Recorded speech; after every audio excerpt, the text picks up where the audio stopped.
No, Miku, mites sun säädöt? Mitkä säädöt? Elämä. Mökillä porukoiden kanssa. Ei sen kummempaa. Hei, heitä sun numero. Mennään dokaa huomenna. Älä nyt kelaa liikaa.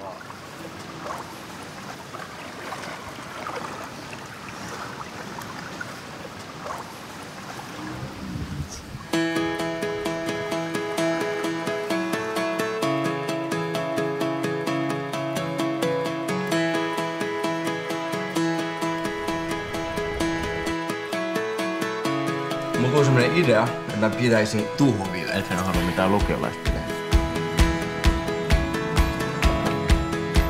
Miku! Joo, toi piha on ihan pommin jäljiltä ja sit siinä on joku outo pakettiauto siinä pihassa.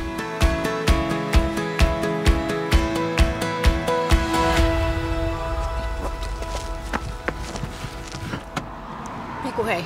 Mikä sai sut pistää meidän kämpän uusiksi? Olohuoneen lattia oli ihan paska. Mistä edes tulitte himaan?